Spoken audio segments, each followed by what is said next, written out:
बिस्मिल्लाहिर्रहमानिर्रहीम। अस्सलाम वालेकुम students, I hope you are doing well. This is your lecture number 8।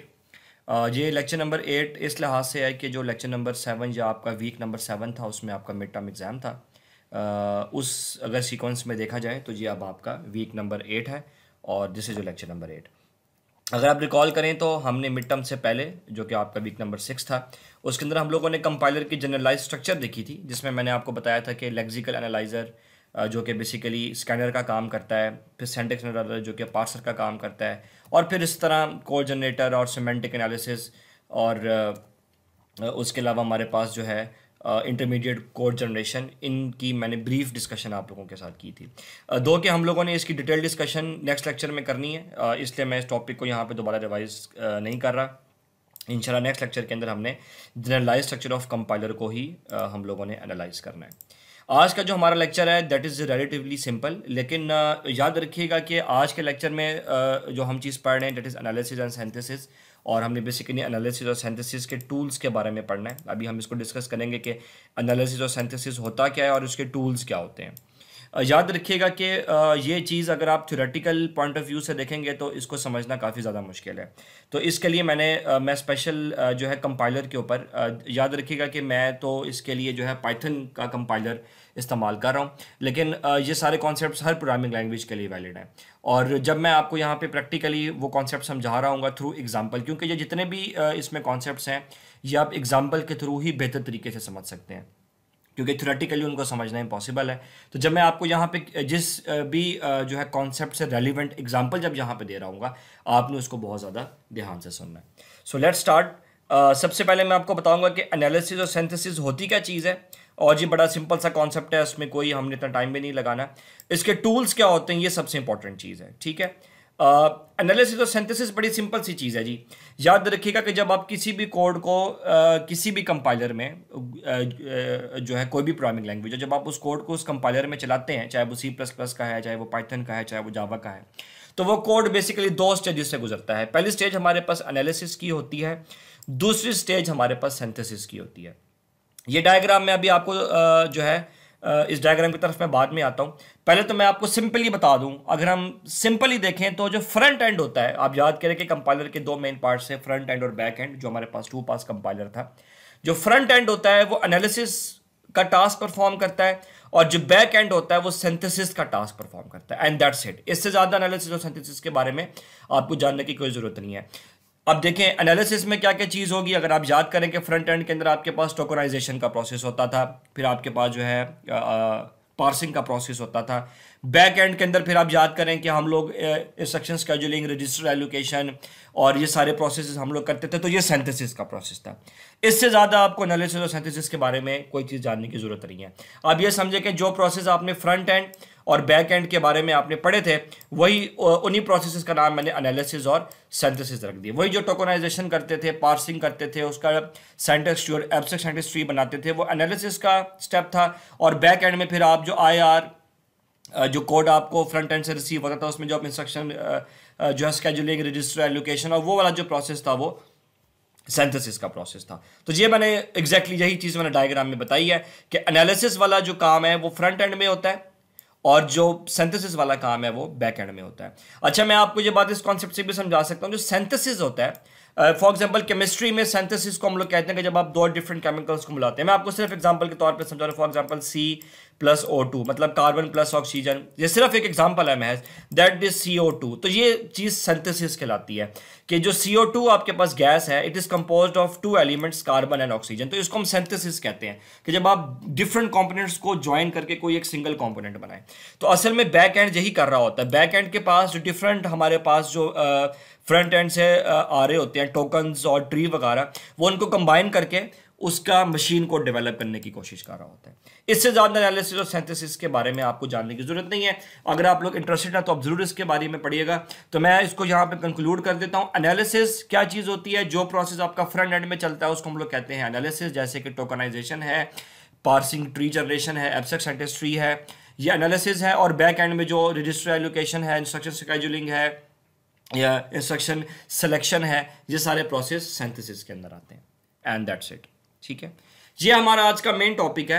Analysis और synthesis का जो प्रोसेस होता है, एनालिसिस और सिंथेसिस का जो प्रोसेस होता है, इसको आसान बनाने के लिए हम लोग कुछ टूल्स का इस्तेमाल करते हैं, ठीक है। एनालिसिस और सिंथेसिस के प्रोसेस को आसान बनाने के लिए हम कुछ टूल्स का इस्तेमाल करते हैं। ये बात आपको मैं ज़्यादा बेहतर तरीके से इस तरह समझा सकता हूँ कि आप याद करें कि हमारे पास कंपाइलर के दो पार्ट्स थे। एक पार्ट था हमारे पास फ्रंट एंड, अभी मैं मिडिल एंड के बारे में बात नहीं कर रहा हूँ, और दूसरा पार्ट था हमारे पास बैक एंड। आप याद करें तो मैंने आपको एक कॉन्सेप्ट बताया था कि ये जो फ्रंट एंड होता है ये यूज़र के ज़्यादा करीब होता है। फ्रंट एंड जो होता है ये यूज़र के ज़्यादा करीब होता है, जबकि बैक एंड जो है ये किसके करीब होता है, ये मशीन के ज़्यादा करीब होता है या CPU के ज़्यादा करीब होता है, ठीक है।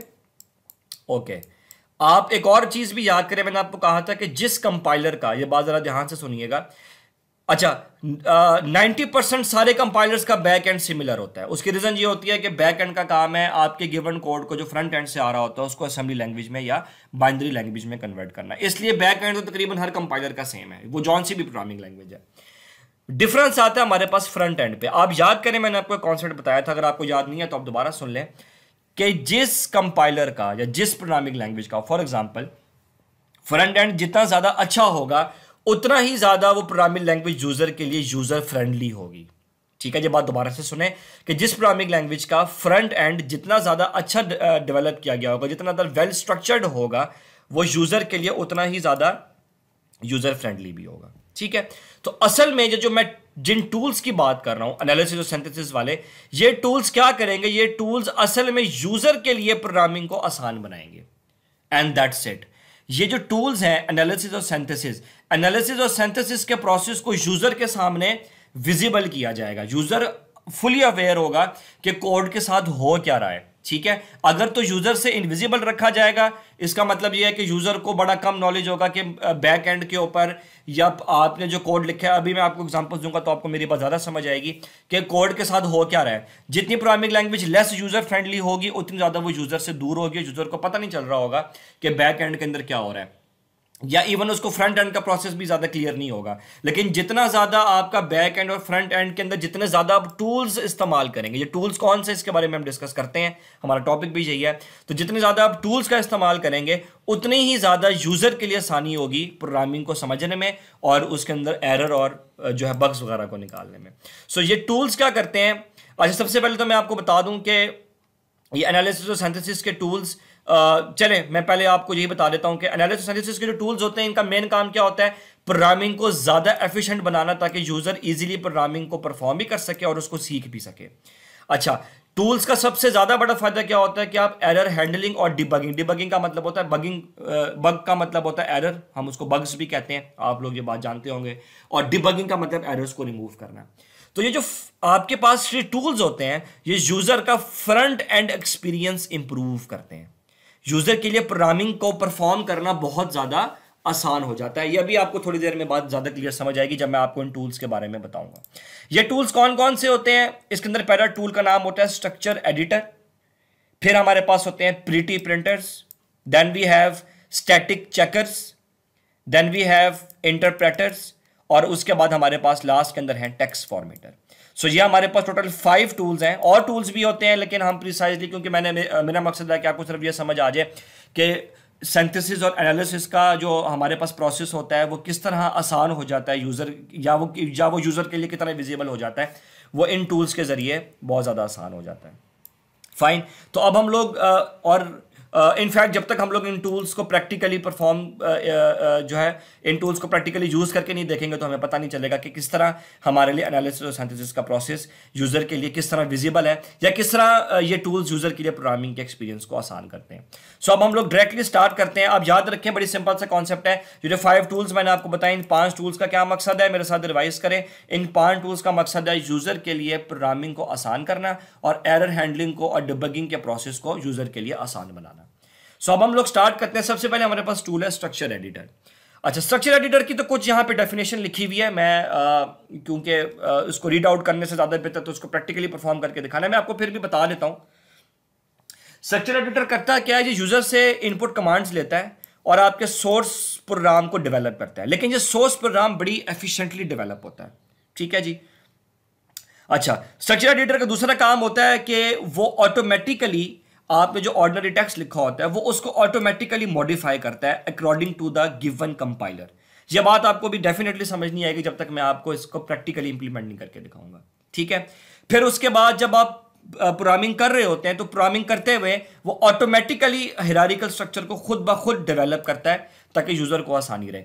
डेफिनेटली ये बातें आपको अभी तक समझ नहीं आई होंगी क्योंकि मैंने आपको ये प्रैक्टिकली करके नहीं दिखाई। तो ये दो बातें जरा ज़हन में रखें कि ये मॉडिफिकेशन, स्ट्रक्चर एडिटर मॉडिफिकेशन कैसे करता है और स्ट्रक्चर एडिटर हायरार्किकल स्ट्रक्चर से क्या मुराद है। ये दो चीज़ें मैं अभी आपको प्रैक्टिकली करके दिखाता हूँ। उसके अलावा स्ट्रक्चर एडिटर फॉर एग्जांपल क्या करेगा, स्ट्रक्चर एडिटर आपको कीवर्ड्स वगैरह सप्लाई करेगा ऑटोमेटिकली। अच्छा, आप याद करें कि कीवर्ड्स क्या होते हैं। प्रोग्रामिंग लैंग्वेज में कीवर्ड्स ऐसे वर्ड्स होते हैं जो रिजर्व्ड होते हैं और वेरिएबल के तौर पे इस्तेमाल नहीं हो सकते। फॉर एग्जांपल C++ में आपने पढ़ा होगा हैश इंक्लूड, ठीक है, मैं एग्जांपल दे रहा हूँ। अभी जो हैश इंक्लूड है ये, जैसे कि हम यहाँ पे फिर iostream.l जो भी आपके पास हेडर फाइल होती है आप लिखते हैं, ये हैश इंक्लूड अब वेरिएबल के तौर पे इस्तेमाल नहीं हो सकता, ये कीवर्ड है, इसको हम लोग कीवर्ड बोलते थे। अच्छा, कैसे ऑटोमेटिकली कीवर्ड सप्लाई करता है, अब ये जरा एग्जांपल मैं आपको दिखा रहा हूँ। ये जो मैं एग्जांपल आपको दे रहा हूँ दो के ये मैं एग्जांपल आपको जो है पाइथन प्रोग्रामिंग लैंग्वेज से दे रहा हूँ, लेकिन आपको इसके लिए पाइथन सीखना जरूरी नहीं है, सिर्फ आपने इसका कॉन्सेप्ट पिक करना है। सपोज करें कि फॉर एग्जांपल मैं पाइथन के अंदर लिखता हूँ x = 3 और पाइथन के अंदर जो लूप होता है उसके लिए हम लोग फॉर का इस्तेमाल करते हैं, फॉर i in range। अब आपको ये समझने की जरूरत नहीं है कि ये मैंने कैसे लिखा, या अगर आप ये सोच रहे हैं कि किस तरह जो है रेंज फंक्शन का यहाँ पे क्या इस्तेमाल है, सिर्फ आपने स्ट्रक्चर एडिटर के बारे में समझना है। अच्छा, अब सपोज करें कि मैंने रेंज के बाद एक पैरेंथेसिस डाला, आप देख रहे हैं कि दूसरा पैरेंथेसिस वो ऑटोमेटिकली खुद यहाँ पे इंसर्ट कर रहा है। ये जरा दोबारा देखिएगा कि मैंने एक पैरेंथेसिस डाला जो कि लेफ्ट वाला है, राइट वाला पैरेंथेसिस उसने ऑटोमेटिकली वहां पे लिखा और नीचे मेरे पास यहां पे कमेंट्स आना शुरू हो गए। यहां पे मेरा ये आपको एरो नजर आ रहा है। एग्जैक्टली यही काम है स्ट्रक्चर एडिटर का। स्ट्रक्चर एडिटर क्या करता है, यूजर के लिए स्ट्रक्चर को एडिट करना आसान बनाता है, या यूजर को ऑटोमेटिकली स्ट्रक्चर खुद एडिट करके देता है। ठीक है जी, वो मुझे खुद बता रहा है कि जब मैंने एक पैरेंथेसिस डाला तो उसने दूसरा ब्रैकेट या पैरेंथेसिस उसने ऑटोमेटिकली डाल दिया, मुझे दूसरा ब्रैकेट को मैन्युअली डालने की जरूरत नहीं पड़ी। इसको बोलते हैं स्ट्रक्चर एडिटर के। ये जो स्ट्रक्चर है ये ऑटोमेटिकली मेरे लिए खुद ब खुद एडिटर ने खुद ब खुद मेरे लिए बना दी ताकि प्रोग्रामिंग मेरे लिए आसान हो जाए। अब मैं यहाँ पे ये आप छोड़ दें कि 2 और 3 का क्या मतलब है। अब आगे देखिएगा, मैंने एंटर प्रेस किया तो एंटर प्रेस करने के बाद आप देख रहे हो उसने ऑटोमेटिकली यहाँ पे स्पेस छोड़ दी। अगर आपने C++ वगैरह में भी प्रोग्रामिंग की हो तो आपको पता होगा कि जब हम लोग लूप वगैरह चलाते हैं तो जहाँ पे थोड़ा सा इसको इंडेंट बोलते हैं हम लोग, इंडेंट, तो उसने ऑटोमेटिकली मेरे लिए इंडेंट छोड़ दिया है। मैंने एंटर दबाया तो वो ऑटोमेटिकली मुझे इस थोड़े से स्पेस के बाद मुझे यहाँ पे ले आया, इसलिए कि जब आप पाइथन में फॉर लूप लिखते हैं तो आपको शुरू में ये थोड़ी सी स्पेस यहाँ पे छोड़नी पड़ती है। तो यही चीज है स्ट्रक्चर एडिटर कि जब मैंने यहाँ से एंटर दबाया तो मुझे मैन्युअली यहां से स्पेस नहीं डालना पड़ा। मैंने जब एंटर दबाया तो ऑटोमेटिकली मुझको समझ आ गई कि मैं फॉर लूप का इस्तेमाल कर रहा हूं, तो वो मुझे थोड़ी सी स्पेस छोड़ के वो मुझे आगे ले आया। इसको बेटा हम लोग बोलते हैं स्ट्रक्चर एडिटर कि ऑटोमेटिकली सारा प्रोसेस होता है। एक और एग्जांपल मैं आपको देता हूं। सपोज करें मैंने लिखा इंपोर्ट मैथ, ये आप छोड़ दें कि ये क्या चीज़ है, मैं सिर्फ आपको समझा रहा हूं। अब ये देखें कि मैंने यहाँ पे डॉट लिखा, आप देख रहे हैं कि डॉट के बाद वो मुझे ऑटोमेटिकली कुछ चीज़ें सप्लाई कर रहा है, हालांकि मैंने खुद यहां नहीं लिखी। फायदा कि मेरे लिए प्रोग्रामिंग को परफॉर्म करना आसान हो जाएगा। इसको हम लोग पाइथन में बोलते हैं मॉड्यूल्स। जिन लोगों ने पाइथन में प्रोग्रामिंग की हुई मॉड्यूल्स। अगर आपको समझ नहीं भी आ रही तो बस आप इतना ज़हन में रखें कि जब मैंने प्रोग्रामिंग के अंदर जब मैं पाइथन में प्रोग्रामिंग कर रहा था और मैंने यहाँ पे डॉट ऑपरेटर का इस्तेमाल किया तो ऑटोमेटिकली उसने मुझे कुछ फंक्शंस यहाँ पे सप्लाई कर दिए। ठीक है, फायदा मेरे लिए प्रोग्रामिंग आसान हो गई। इसको बोलते हैं स्ट्रक्चर एडिटर कि हर काम तकरीबन ऑटोमेटिकली हो रहा है, ना कि मुझे उसको मैन्युअली करना पड़ रहा है। इन अदर वर्ड जो प्रोग्राम की स्ट्रक्चर है वो ऑटोमेटिकली कंपाइलर खुद हैंडल कर रहा है। ये असल में इस कंपाइलर की एफिशिएंसी है। ठीक है, ये जरूरी नहीं है कि पाइथन का हर कंपाइलर ही ऐसे करेगा। हो सकता है पाइथन का एक और कंपाइलर है, मैं उसका नाम यहाँ पे लिख रहा हूँ थोनी पाइथन। थोनी पाइथन के अंदर ये चीज़ें अवेलेबल नहीं है, वो बड़ा लेस यूजर फ्रेंडली है और उसमें इस तरह की चीज़ें अवेलेबल नहीं है। ठीक है जी, एंड दैट्स इट। मेरे ख्याल स्ट्रक्चर एडिटर के अब मैं आपको वापस लेके आता हूं जो चीज़ें मैंने आपको बताई थी। ये देखिएगा आपके ऑटोमेटिकली मेरे पास चीज़ें ऑटोमेटिकली मॉडिफाई हो रही थी। कहाँ पे स्पेस छोड़नी है, कहाँ पे आपने अगर एक ब्रैकेट डाला तो दूसरा ब्रैकेट ऑटोमेटिकली लग रहा था। मैंने कॉलन के बाद एंटर दबाया तो ऑटोमेटिकली यहाँ पे स्पेस जो है मेरे पास क्रिएट हुई। ये चीज़ कहलाती है ऑटोमेटिक मॉडिफिकेशन। ये जो आपका टेक्स्ट होता है जो ऑटोमेटिकली खुद ही मॉडिफाई हो रहा होता है। ठीक है, सिमिलरली वो ऑटोमेटिकली मुझे खुद वर्ड सप्लाई कर रहा था मुझे वहाँ पे लिखने की ज़रूरत नहीं पड़ रही थी। इससे यूज़र के लिए प्रोग्रामिंग आसान हो जाती है। असल में ये चीज़ जो जहाँ पे समझाने वाली है वो ये है कि ये कंपाइलर इतना ज़्यादा फ्रेंडली डेवलप किया गया है कि यूज़र की एफर्ट बहुत कम लग रही है, और प्रोग्रामिंग लैंग्वेज का जो कंपाइलर है, जो बेसिकली जिस कंपाइलर के बारे में मैं बात करूँ, आपको उसका नाम बता दूँ, उसका नाम स्पाइडर है। ये बेसिकली एनाकोंडा के साथ आता है। स्पाइडर इस जैसे कि आपके पास C++ के अंदर जो है होता है कोड ब्लॉक्स है, या कोई भी आप यूज़ करते हैं C++ में कंपाइलर, इसी तरह स्पाइडर एक कंपाइलर है जो पाइथन में यूज़ होता है। तो ये बड़ा वेल डेवलप कंपाइलर है, क्योंकि ये यूज़र के लिए प्रोग्रामिंग एक्सपीरियंस को आसान करता है। आई थिंक आपको मेरी बात समझ आ गई होगी।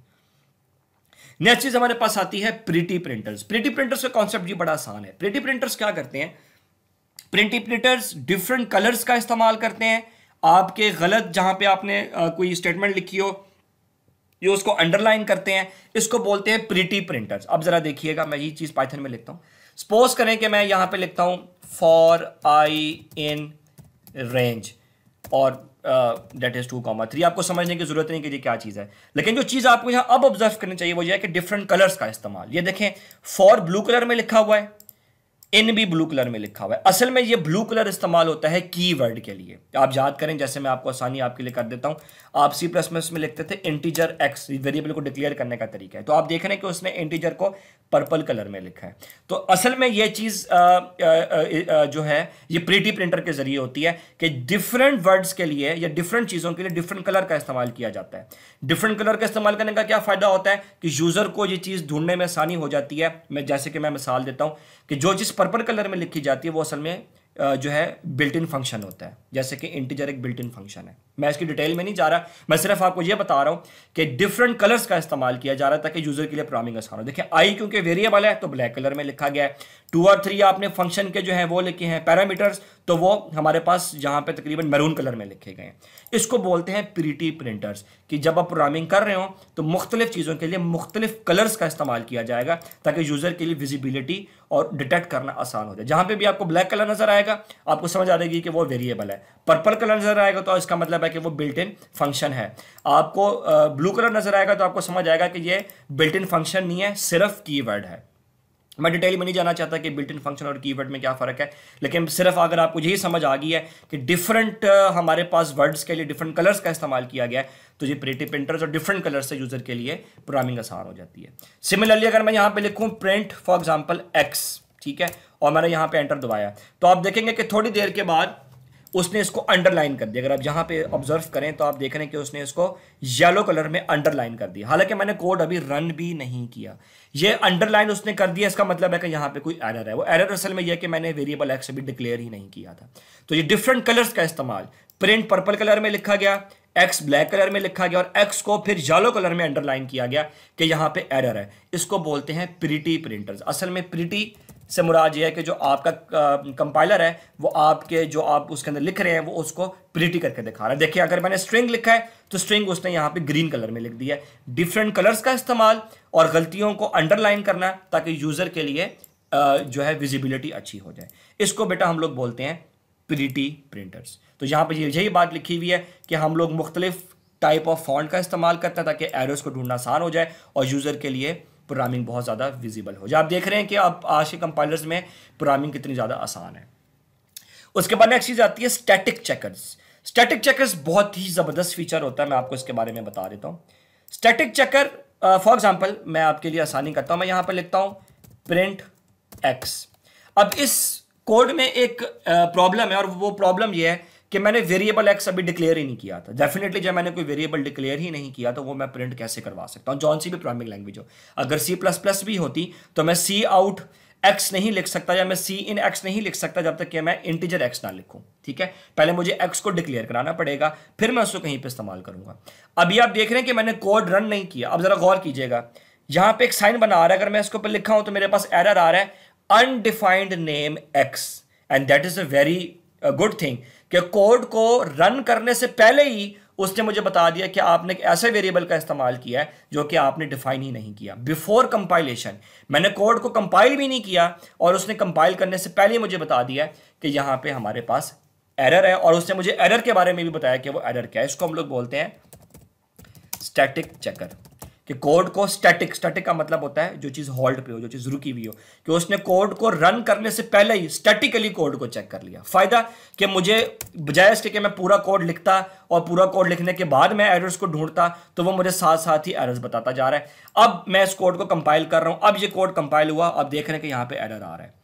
हालांकि एरर तो कोड कंपाइल करने के बाद भी आया है, लेकिन कोड को कंपाइल करने से पहले जो उसने मुझे एरर दिखाया, उसका फायदा मेरे पास क्या हुआ? उसका फायदा मेरे पास ये हुआ कि मैं एरर को at the spot he handle कर सकता हूं, बजाय इसके कि मैं 100 या 200 लाइंस का कोड लिखूं और मैं एंड में जाके फिर उसके अंदर से एरर को तलाश करूं। यह चीज कहलाती है स्टैटिक चेकर। एक और मिसाल आपको देता हूं, जैसे कि मैंने लिखा इंपोर्ट मैथ, ठीक है, तो आप देखेंगे कि थोड़ी देर के बाद वो मुझे बता रहा है कि मैथ इंपोर्टेड बट अनयूज्ड। हालांकि मैंने वेरी फर्स्ट प्लेस पे अभी इस नए कोड को रन ही नहीं किया, उसने रन करने से पहले ही मुझे बता दिया कि यहाँ पे कोई प्रॉब्लम है। असल में ये मैथ एक मॉड्यूल होता है और ये मैंने मेमोरी में इंपोर्ट तो करा लिया है, लेकिन मैंने यूज़ नहीं किया, जिसकी वजह से मेरे पास मेमोरी ज़ाया हो रही है। ये चीज़ बेटा हमारे पास कहलाती है स्टैटिक चेकर, कि कोड रन होने से पहले ही चेक हो जाता है, ठीक है। और इसका फ़ायदा डेफिनेटली आपको नज़र आ रहा है कि आपके पास स्टार्ट के अंदर ही जैसे कि मैं इसको चलिए लाइन बाय लाइन आपको बता देता हूं कि प्रोग्राम को एनालाइज करता है विदाउट रनिंग द प्रोग्राम को रन करने से पहले उसमें से एरर्स दिखाना शुरू कर देता है। असल में प्रोग्राम आप नहीं रन कर रहे होते, लेकिन प्रोग्राम बैक एंड पे ऑटोमेटिकली रन हो रहा होता है। इसका मतलब ये हुआ कि मैं ये बात मैं ज़रा आपको क्लियर करूं कि एनालिसिस और सिंथेसिस का प्रोसेस जो है ये हमारे पास कंपाइलर बैक एंड के अंदर चला रहा होता है। बैक एंड से मुराद कि बैकग्राउंड के अंदर चला रहा होता है। तो यही असल में एनालिसिस और सिंथेसिस है कि आप कि जो यूज़र होता है उसको हर चीज़ विजिबल होती है, क्योंकि जो कंपाइलर है, अभी आपने एक स्टेटमेंट लिखी तो कंपाइलर ने बैकग्राउंड के अंदर ऑटोमेटिकली एनालिसिस और सिंथेसिस का जो एक्शन था वो परफॉर्म कर दिया, इवन कि अभी आपने कोड रन नहीं किया। ये एक अच्छे कंपाइलर की निशानी है, ठीक है जी। जितना अच्छा कंपाइलर होगा उसमें उतने ज़्यादा आपके पास टूल होंगे। इसको बेटा हम लोग कहते हैं स्टैटिक चेकर। और ये मैंने आपको बता दिया कि कोड को रन करने से पहले उसमें एरर्स वगैरह आ जाते हैं। उसके अलावा कोई लॉजिकल एरर वगैरह है या इस तरह की चीज़ें हैं, आपके पास टाइप मिसमैच है। फॉर एग्जांपल मैं आपको बता देता हूँ कि सपोज करें कि आपने यहाँ पे लिखा integer x is equal to 3.2, तो ये आप देख रहे हैं कि ये यहाँ गलती आपको साफ नज़र आ रही है कि आपने जो है ये अब एरर आपके पास आ रहा है इनवैलिड सिंटैक्स। इनवैलिड सिंटैक्स इसलिए है कि आपने वेरिएबल x इस्तेमाल किया है, लेकिन आपने वैल्यू 3.2 दे दी है, जो कि आपके पास बात ठीक नहीं है। तो अगर मैं इसको कोई जो है इंटीजर वैल्यू देता तो शायद वो उसमें प्रॉब्लम ना आता। असल में इसको मुझे इस तरह लिखना पड़ेगा इंटीजर x एंड देन हम फिर मैं इसको वैल्यू असाइन कर सकता हूँ। तो ये बेसिकली आप देख रहे हैं कि अब यहाँ से एरर मेरे पास चला गया, क्योंकि अब ये ठीक है। अगर मैं इंटीजर वैल्यू को फ्लोट वैल्यू असाइन करूँगा तो फिर ये मेरे पास एरर है। इस तरह की चीज़ें यहाँ से रिमूव जो है मुझे दिखा सकता है। ये चीज़ कहलाती है स्टैटिक चेकिंग, ठीक है जी, फाइन। स्टैटिक चेकर आपको ये भी बता देता है कि आपने कोई ऐसा कोड लिखा है जो कि वेरी फर्स्ट प्लेस के ऊपर रन ही नहीं हो सकता, क्योंकि ये ज़रा टाइम कंज्यूमिंग प्रोसेस है। लेकिन अगर आपको इसका कॉन्सेप्ट समझ आ गया है तो that is well and good. Next चीज़ हमारे पास आती है इंटरप्रेटर्स। अच्छा, ये चीज़ आपको बेसिक कॉन्सेप्ट से पता होनी चाहिए। हमारे पास कोड में से या कोड को रन करने के दो तरीके होते हैं। एक हमारे पास जो कोड में जो है उसको अंडरस्टैंड करने के लिए हमारे पास दो मेथड्स होते हैं। एक इंटरप्रेटर स्टाइल होता है, एक कंपाइलर स्टाइल होता है। कंपाइलर क्या करता है, कोड को एज अ होल रन करता है, जबकि इंटरप्रेटर कोड को स्टेप बाय स्टेप रन करता है।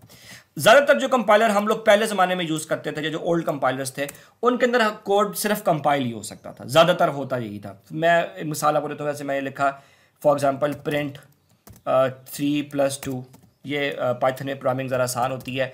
प्रिंट फॉर एग्जाम्पल 5 × 4, और मैं लिखूंगा प्रिंट फॉर एग्जाम्पल 4/2, ठीक है।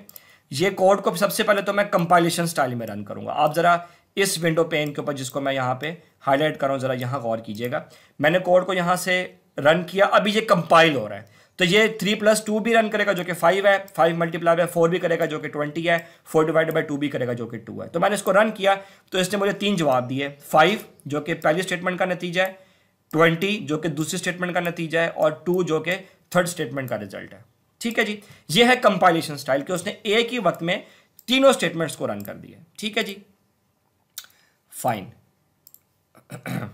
अब मैं आपको इसको अब मैं आपको इसको इंटरप्रेटर स्टाइल में रन करके दिखाऊंगा। सपोज करें कि मैं चाहता हूं कि मैं सिर्फ पहली स्टेटमेंट को रन करूं, मैं ये 2 और 3 स्टेटमेंट को रन ना करूं, तो मैं इस पहली स्टेटमेंट को चूज करूंगा और यहाँ से पाइथन के अंदर ये एक ऑप्शन होता है जो आप यहाँ पे हाईलाइट हो रहा है, रन करंट स्टाइल। मैंने इसको चूज किया तो आप देख रहे हैं मेरे पास जवाब क्या आया। सिर्फ उसने मुझे ये बात बताई कि उसने सिर्फ किसको रन किया, 3+2 को, जिसका रिजल्ट 5 है, जबकि 2 और 3 को उसने छोड़ दिया। तो अब ये मैंने कोड रन किया है इंटरप्रेटर स्टाइल में। इसको बेटा हम लोग बोलते हैं इंटरप्रेटर।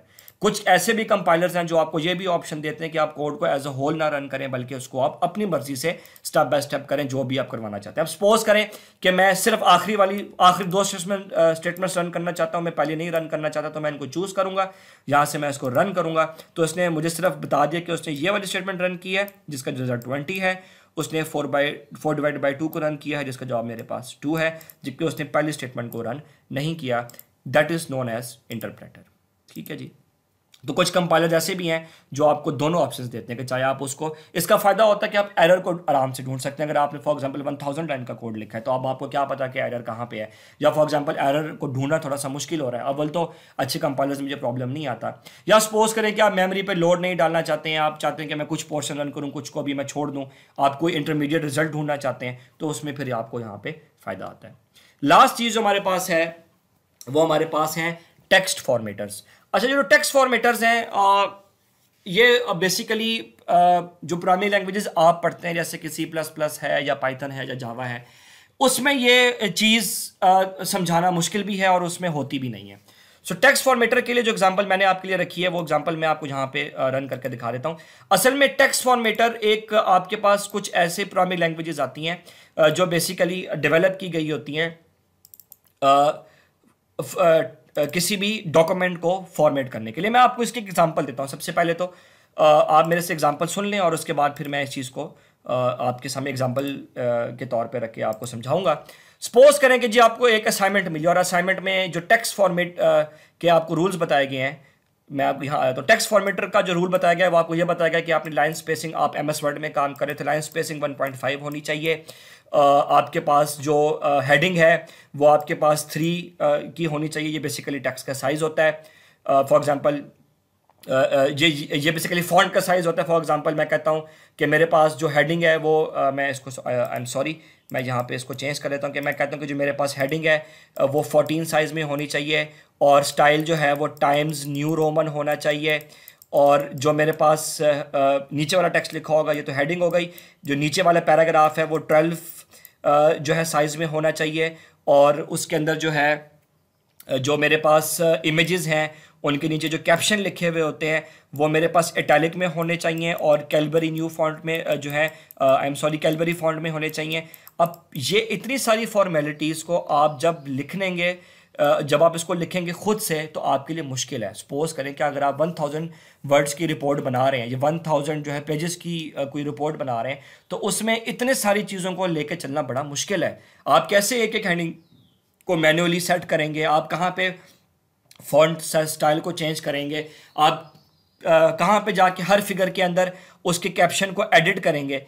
इन चीज़ों को ऑटोमेट करने के लिए कुछ स्पेशल सॉफ्टवेयर्स आते हैं। उन सॉफ्टवेयर्स को हम लोग बोलते हैं टेक्स्ट फॉर्मेटर्स। ये एक सॉफ्टवेयर मैं आपके सामने आपको दिखा रहा हूँ। ये असल में सॉफ्टवेयर नहीं है, ये एक प्रोग्रामिंग लैंग्वेज है। क्योंकि आपने कभी पहले यूज़ नहीं की, शायद आपको मुश्किल लग रही है। इस प्रोग्रामिंग लैंग्वेज का मैं नाम आपको बता देता हूँ। उसका नाम है लेटेक्स।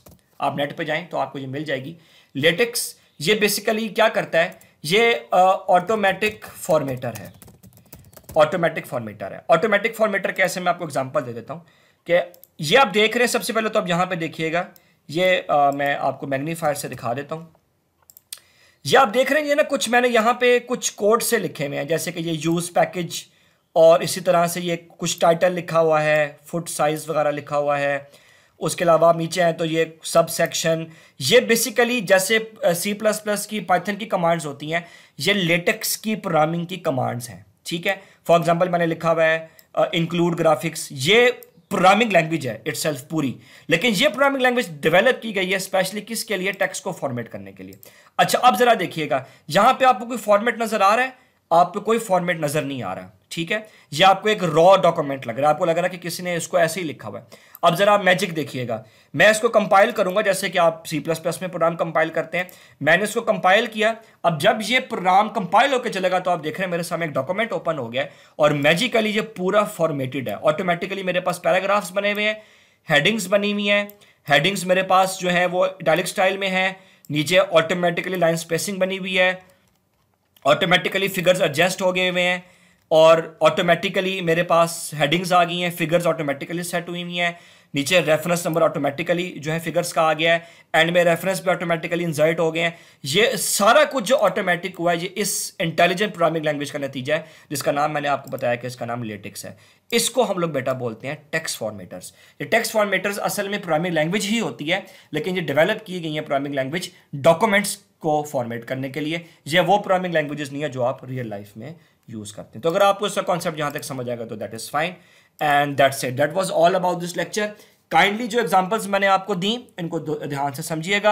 आप अपनी प्रोग्रामिंग लैंग्वेज जो आपको यूज करते हैं, जैसे कि C++ है या जावा है या जो भी प्रोग्रामिंग लैंग्वेज जिस पे आप काम करते हैं, आप उसके ऊपर भी जाके इन एग्जांपल्स को वेरीफाई कर सकते हैं। कॉन्सेप्ट को समझिएगा, और क्योंकि ये ज़्यादा थ्योरेटिकल था इसलिए मैंने स्लाइड्स को ज़रा कम एक्सप्लेन किया, और मैंने इनकी एग्जांपल्स के ऊपर ज़्यादा मैंने जो है वो ध्यान दिया। इसलिए आप काइंडली जब आप इस लेक्चर को सुने तो एग्जांपल्स को ध्यान से सुनिएगा। That was all about this lecture. We will meet in lecture number 9 इंशाल्लाह। Stay home, stay safe.